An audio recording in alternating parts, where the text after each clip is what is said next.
Hey guys, what's up? My apologies in advance. The lighting for this video is probably going to suck. I'm just kind of doing it on the spot right now. I just got back yesterday from the RetroCon gaming convention, number 5. And I just got back yesterday from the RetroGameCon 5 up here in New York, and I wanted to share some of my impressions, my experiences that I had there, as well as some of the video game pickups that I have. And I think the purpose of this video is for anybody who's interested in going to these events to learn a little bit about what exactly goes on at them, what it is that you could expect, and what kind of games it is you could be looking to pick up, and good ways to go about getting exactly what it is that you're looking to get, or maybe even find something that you weren't thinking you were going to get or expecting to get. And yeah, I guess I'll just get into that. Overall, it was actually a really great experience. I didn't think that. I guess I had expectations for it, that it was going to be good. I didn't expect it to end up being as good as it actually was. There were probably way fewer booths that were central to just video games instead of gaming culture in general, and that was kind of not expected. I wouldn't say it was a bad thing necessarily, but I had went being told by others that it was going to have a lot more focus on the video games and the collecting aspect, or just the purchasing, games to play sort of aspect, and it ended up actually being a lot more focused on gaming culture in general. A lot of t-shirts, a lot of gaming culture related stuff, not just video games in general, which is all well and fine because it actually ended up adding to the experience. I went at first thinking I was going to be there the whole time. I was going to be able to kill the whole 8 hours that we were able to be there for the first day. Today is the second day of the event. I'm not going to the second day, being as it is New York State. We're getting hit by some lovely weather that all of us New Yorkers get hit with from time to time, so I will not be venturing about an hour and a half away to go to a convention today. So with that being said, some of the things that I went to this event wanting to do, and again, for anybody who just kind of wants to skip to the part where I talk about the games for this, I'll put something down in the description below to let you know exactly where you could skip to on that if you don't want to hear me talk about the event in general. But I had high expectations for two things in particular. Number one, I really wanted to meet Pat the NES Punk. He's been a bit of an inspiration to me on YouTube, and I've refined myself a lot as a gamer. I've refined myself a lot as somebody who collects games to preserve rather than just collecting games to have games. And I wanted to do anything that I could to kind of show my support to him, so I was happy that I got a chance to see him. He did have a panel at 4 o'clock that day. Unfortunately, I did not stick around for it, but I did get a chance to meet him real quick, and I wanted to support him any way that I can, so I actually bought a wristband, which unfortunately I don't have that wristband on me. But Pat, if you ever watch this video, man, I will pick up your book someday. I think you do some really solid stuff, and I'm a fan. The other big thing for me that was going to be here was a couple of guys from the Mortal Kombat games, Mortal Kombat 2 and Mortal Kombat 3, the digitized actors, Daniel Pesina and John Parrish, respectively playing Daniel here, Scorpion, and Reptile, Sub-Zero, Johnny Cage. I don't know why that didn't just come to me. I can't tell you how many years I've wasted playing Mortal Kombat in my life. And then John here, playing Jax in both the second and the third Mortal Kombat game. This was really cool to get to meet these guys. I liked to be able to throw a little bit of support their way, and there's just something very surreal about getting to shake the hands of guys who, you had used their digitized selves to beat the crap out of somebody else, and even each other at times, just for a little bit of entertainment growing up. So it was nice, and there was a Mortal Kombat arcade machine right there too. And my apologies, I'm not going to be showing any pictures of the convention in this video. I don't really know exactly how things work like that with conventions. I know that they had some stuff stating that they didn't really want people taking a lot of pictures, so I don't really even know if I should put anything up for the pictures. So my apologies to anybody out there who wants to see what, a convention like this looks like in New York. I don't know all that much about gaming conventions in general. This was the first one that I went to, so I don't know if it's just kind of universal across the board no matter where you go. But on a whole, it met my expectations and exceeded it some. Now, to get to the bulk of what I want to speak about here are some of the games that I purchased And I'm going to start off going from the ones that were least most expensive to the most expensive ones. I went into this bringing a lot less than I had wanted to bring, but I think I made out pretty well. And I'm just drawing attention to some of these games for you guys to know how it is that you could, get the things that you want to get and what to expect from it. Every vendor's a little bit different. I'm not going to get into the details on that one because it's just you kind of have to go there and you kind of have to learn how things work when it comes to these. If you've ever been to a thrift shop or you've been to a flea market or you've been to any kind of garage sale type place, you know the system, you know the way that it goes, and you just kind of got to learn. You got to learn the ways of it all. So to start off here, I think it's the only game I actually probably still have the pricing on for it that you can see. This was my first really easy pickup of the day. I didn't have to struggle at all to think on this one. This is SSX for PS2. I don't know how well it could be seen there.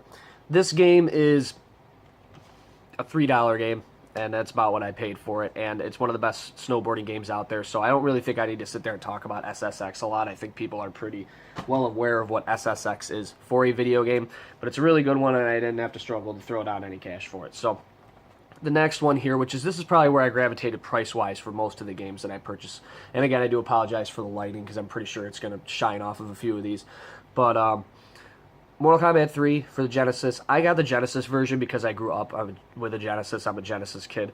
So this version meant a little bit more to me, which is weird actually looking back on it because I probably played a lot more of the Super Nintendo version. I had a friend that had that one, but I saw this complete in box, and I have a decent number of Mortal Kombat games already, and I also only got this for about $12, which is actually less than I've seen it for most places locally. So I took the opportunity and I grabbed it, and this is a really good example of what happens when you shop around.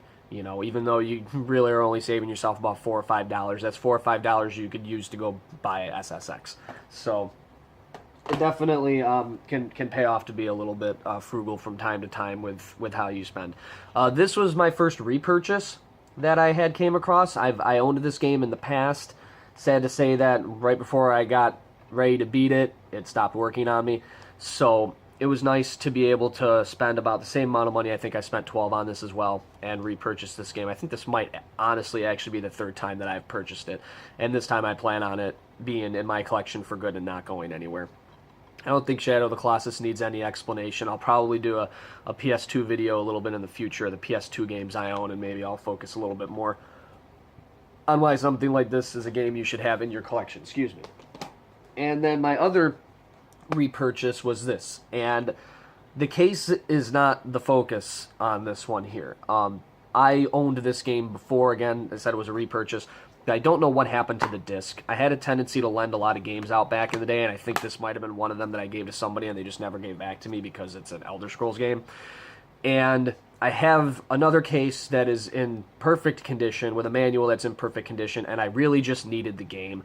And it was $15, and I've never been able to find a Game of the Year edition for $15, probably because somebody knew that the case wasn't in great condition. They weren't going to get away with being able to price it at higher. I've seen it go for double that amount. So this was something that I had to take advantage of because I knew I wasn't going to find it anywhere else.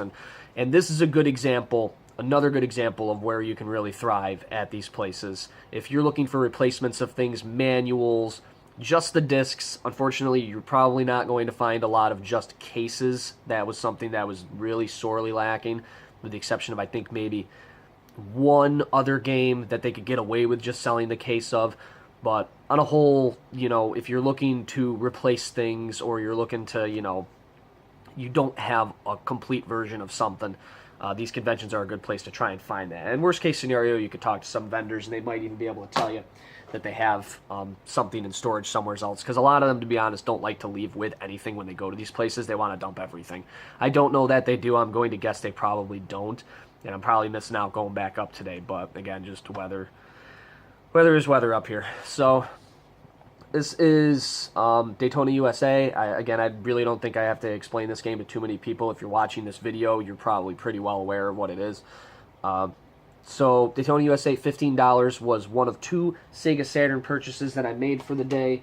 The other one being Fighting Vipers, which I also paid $15 for. this is probably exactly what you're going to be paying online for these games. I liked being able to see them in person. I really don't get an opportunity to see a lot of good Sega Saturn games in person. Around here locally, people do not, for some strange reason, have any Sega Saturn games outside of maybe one or two that aren't sports games sitting on their shelf. And we have maybe 3 or 4 retro gaming businesses, mom and pop shops around here. Only 2 that are readily accessible to me in like a 15-minute radius. And for some reason, they just don't like having Sega Saturn games in there. There were a lot at this convention, but I had to stick towards the low end on it, just things being what they were financially. This one's got a little bit of water damage to the back part of it, but again, for $15 and what is essentially a really solid fighting game, I'm not going to complain about it. And this is probably the last one of the less expensive ones that I spent money on. This is Fester's Quest. This is not a good game. I grew up with this game. Was one of those nostalgia childhood purchases that everybody has, that it's like you played it as a kid, and if you're an Addams Family fan like I am, you're always going to gravitate towards this weird stuff. It's really was just awesome for me to see an NES box in such great condition, and it was $15. I mean, I couldn't go wrong with it. Everything was perfect. I'm not going to take it all out of here, but the manual and the game, everything is in perfect condition. And again, this is just another good example of if you just look around, you can find something. You can find something really awesome like this. You're not going to spend a lot of money on it, because if you're like me, again, you're probably the only person in the world that cares that it's there. And I'm pretty sure I was, because, I mean, look at it. It probably hasn't been touched for a reason, because it's not a good game. Now we're getting into... I've gotten through the majority already of what I purchased. Again, I really didn't grab that much stuff, but this right here, Art of Fighting, was probably the only purchase that I really made that I'm not feeling remorseful towards, but I think I probably could have done a lot better than what I ended up paying for it. This is a game that is...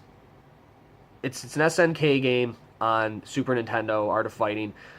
I don't think this is a particularly good port of the game. I don't know if it can be seen in the background here, but I have a Neo Geo X and I have Art of Fighting on it. It's a much better emulated version of the game, honestly, than this probably is. I'm going to assume if it was a better one, it would be worth a little bit more. But I spent $25 on this, and from what I know, it's gone for a lot less online. So this was really one of those impulse buys of just, I'm a sucker for anything Neo Geo related, and I'm probably never going to be able to get a legit Neo Geo, at least not anytime soon. So this was really... This was a little bit of a splurge for me on this one. But if you are a really big fan of SNK and you're like me and you wanted to own at least one Super Nintendo in-box game that you weren't going to have to dump an insane amount of cash on, this is not a bad way to go about doing it. And it is in pretty decent condition, all things considered. So I spent $25 on that. And next one I got here, which I've been looking for an excuse to purchase this one for quite some time, is a game called Vandal Hearts. I would have loved if I had this earlier. I would have put it in my PlayStation video for you guys, because Vandal Hearts is a tactical RPG game I've always wanted to play. I'm not a big RPG guy. I am, however, a big tactical RPG guy. I love tactical RPGs. And I had never been able to see one of these in decent condition online for some reason. Every time I was searching for it, there was something wrong with one of them. And I saw this, and it was $25, and I'm like, I'm never going to find this for a better price at this kind of quality. So again, just another example of how if you just look around, you could find some really great stuff at these places. So that's that one. And now I'm going to get my last 2 here, and these are the ones that I'm most happy to have walked away with, especially at what I had paid for them. This one, everybody knows it and everybody loves it, and I'm not going to spend a lot of time on it, but I didn't drop a lot on this. I'm spotlighting this one right now because I want to show you guys that if you just, again, look around, pay attention, talk to the vendors, ask them to open it up, see what's in it. I paid $55 for this, and it's got everything including the map, and it's in really good condition. And I got cut a really good deal on it, and I'm not bragging, I'm just pointing out that this is what you can get if you just play your cards right. And I'm really happy to have it, and I hope that, a lot of you watching this video can find this game in as good of condition. It's not to say that Legend of Zelda always goes for a lot of money, but I've seen it go for a lot more than what I purchased it for. And it's just one of those games that you want everybody to be able to play, and be able to play the legitimate way and have fun and enjoy it the way that a lot of people my age did when we were younger. It was one of the first video games that I ever played, and it'll be really nice to sit down and pop this one in someday and just know that I can go really old school with it and just play it with the manual and play it with everything. I didn't have to pay an arm and a leg to do so. That's the point I'm trying to make. And the last one that I purchased that I just had to take the opportunity to, albeit not in the best of condition, is Conker's Bad Fur Day. I spent $60 on this version. Every place I went to, I saw this thing hitting either around or over triple digits, and I wasn't going to pay that kind of money for it. I know I've always wanted to play it. I've always had an interest in playing it, but I have a very hard time spending that kind of money on a game I've never played before, or I'm not like that invested really in the franchise or the iconic status of the character, so to speak. But I saw this one for $60, and you're probably asking yourself, why are you saying this thing's not in good condition? It looks like it's in great condition. And that would be why. I cannot for the life of me get the sticker off the back. This was originally, I don't know how well it can be seen on there, this was originally a Blockbuster sticker that I peeled off from 2001. So it had been on there for quite some time, and I couldn't get it off. And I tried, and I peeled part of the back label off. So it's probably always going to stay worth a little bit less, but that was not the point. This game is a game I'm going to play. I have a working N64. I'm going to start it today, and I'm going to enjoy it, and I'm going to enjoy knowing the fact that I didn't have to pay the kind of money that I'd be looking at paying around here or online for it, and I was really happy and satisfied with this. So, again, RetroGameCon 5 was a good time. I was glad I got to meet the people that I got to meet with it, and I, went up with a friend, had a good time, bought some good games, and just takeaways from this sort of thing is be prepared, know what you're doing, talk to people. These events you can haggle, but I'd be lying if I said that I feel like most vendors are going to be more likely to do that with you if you're spending a lot of money with them versus kind of what I was doing, which was spending, what some of these games were at most. You're going to have to know your stuff going into it, but it's a good time, and hopefully you guys found this video to be useful. My goal, again, was to make something that would help somebody who's going to be going to a convention know what to expect, and also just kind of show you some of the stuff that you could expect to pick up as well. So hopefully in 2018 I could do another one of these, and hopefully it's a much better quality video with much better lighting and much better pickups and much better impressions for you guys. Let me know what you think. If there's anything in particular that you want me to cover, any questions that you have, like and subscribe, show support any way that you can. I'll be here next time.